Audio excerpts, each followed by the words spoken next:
However, as I grew better acquainted with the business and learned the run of the sources of information, I ceased to require the aid of fancy and to any large extent, and became able to fill my columns without diverging noticeably from the domain of facts. I struck up friendships with the reporters of the other journals, and we swapped regulars with each other, and thus economized work.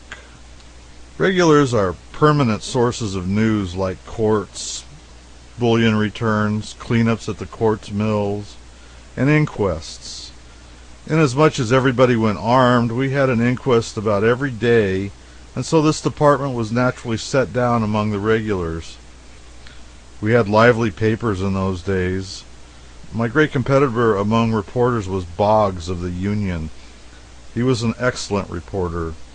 Once in 3 or 4 months he would get really a little intoxicated, but as a general thing he was a wary and cautious drinker, although always ready to tamper a little with the enemy. He had the advantage of me in one thing. He could get the monthly public school report, and I could not, because the principal hated the enterprise. One snowy night when the report was due, I started out sadly, wondering how I was going to get it. Presently, a few steps up the most deserted street, I stumbled on Boggs and asked him where he was going. After the school report. "I'll go along with you." "No, sir, I'll excuse you." "Just as you say."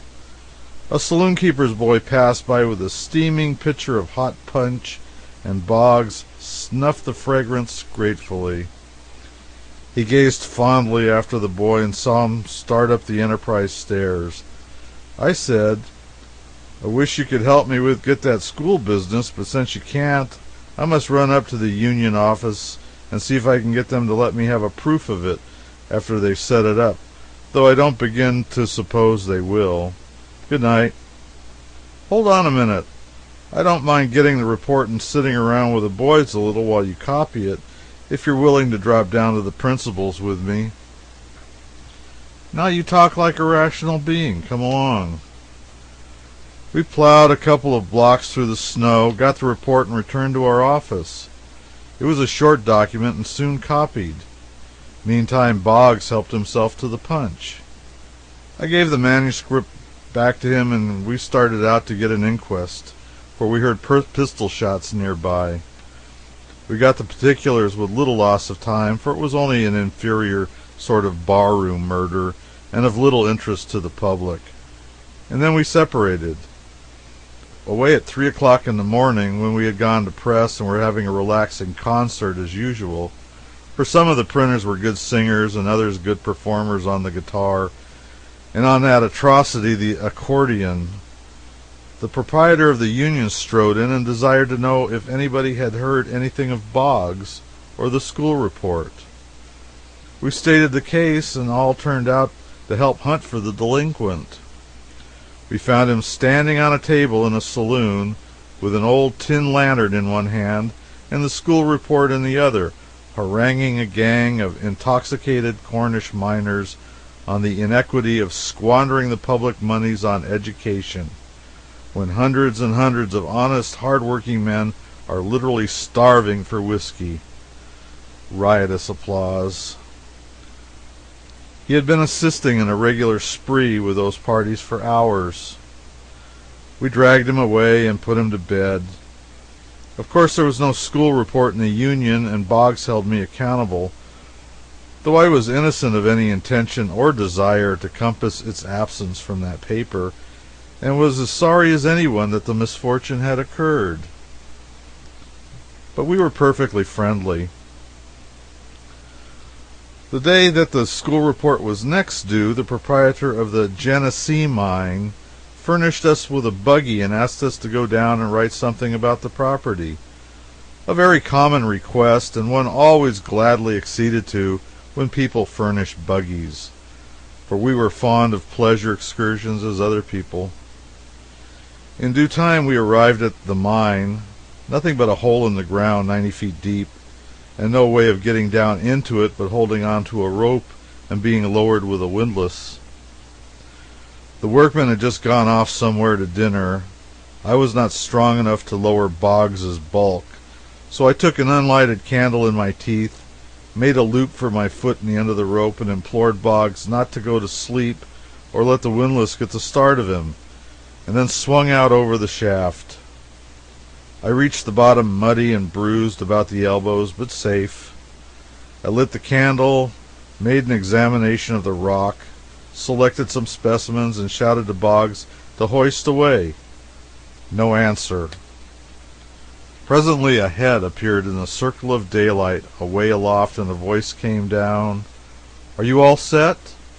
"All set. Hoist away." "Are you comfortable?" "Perfectly." "Could you wait a little?" "Oh, certainly. No particular hurry." "Well, goodbye." "Why, where are you going?" "After the school report." And he did. I stayed down there an hour and surprised the workmen when they hauled up and found a man on the rope instead of a bucket of rock. I walked home, too, 5 miles uphill. We had no school report next morning, but the union had. 6 months after my entry into journalism, the grand flush times of Silverland began, and they continued with unabated splendor for 3 years. All difficulty about filling up the local department ceased, and the only trouble now was how to make the lengthened columns hold the world of incidents and happenings that came to our literary net every day.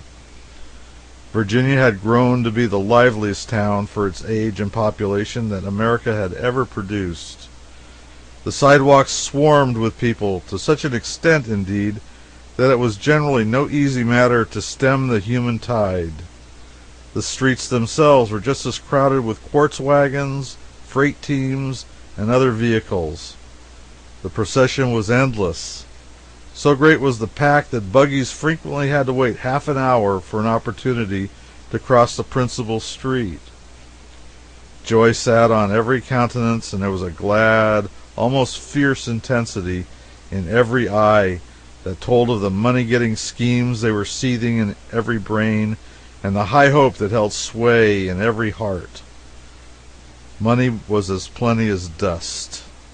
Every individual considered himself wealthy, and a melancholy countenance was nowhere to be seen.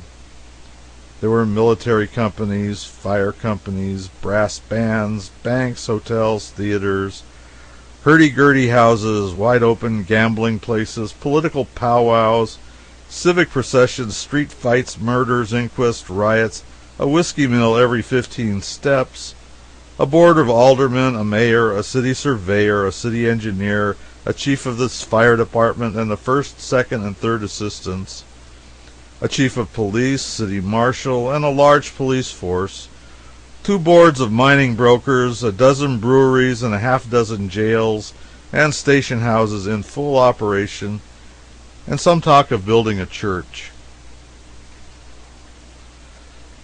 The flush times were in magnificent flower. Large, fire-proof brick buildings were going up in the principal streets, and the wooden suburbs were spreading out in all directions. Town lots soared up to prices that were amazing. The great Comstock lode stretched its opulent length straight through the town from north to south, and every mine on it was in diligent process of development. One of these mines alone employed 675 men, and in the matter of elections the adage was, "As the Gould and Curry goes, so goes the city." Laboring men's wages were $4 and $6 a day, and they worked in 3 shifts or gangs, and the blasting and picking and shoveling went on without ceasing, night and day. The city of Virginia roosted royally midway up the steep side of Mount Davidson, 7,200 feet above the level of the sea, and in the clear Nevada atmosphere was visible from a distance of 50 miles. It claimed a population of 15,000 to 18,000, and all day long half of this little army swarmed the streets like bees, and the other half swarmed under the drifts and tunnels of the Comstock, hundreds of feet down in the earth directly under those same streets. Often we felt our chairs jar and heard faint boom of a blast down in the bowels of the earth under the office. The mountainside was so steep that the entire town had a slant to it like a roof. Each street was a terrace, and from each to the next street below the descent was 40 or 50 feet. The fronts of the houses were level with the street they faced, but their rear first floors were propped up on lofty stilts. A man could stand at the rear of the first floor of a house on C Street and look down the chimneys of a row of houses below him facing D Street. It was a laborious climb in that thin atmosphere to ascend from D to A Street, and you were panting and out of breath when you got there. But you could turn around and go down again like a house afire, so to speak.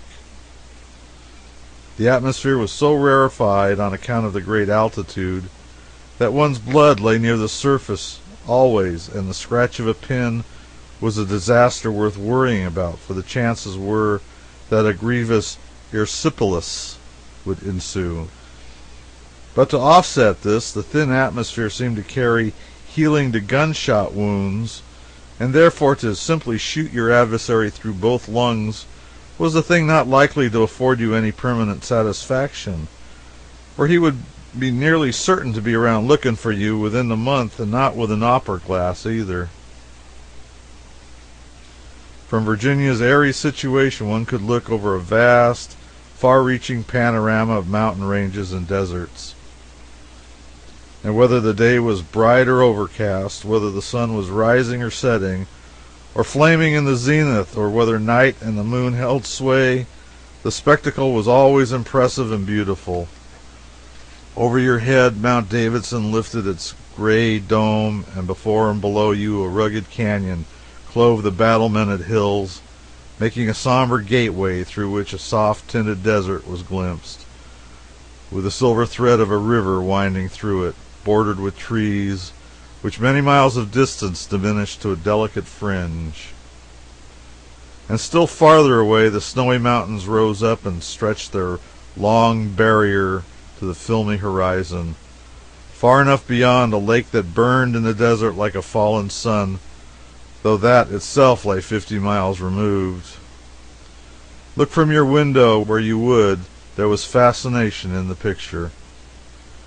At rare intervals, but very rare, there were clouds in our sky, and then the setting sun would gild and flush and glorify this mighty expanse of scenery with a bewildering pomp of color that held the eye like a spell and moved the spirit like music.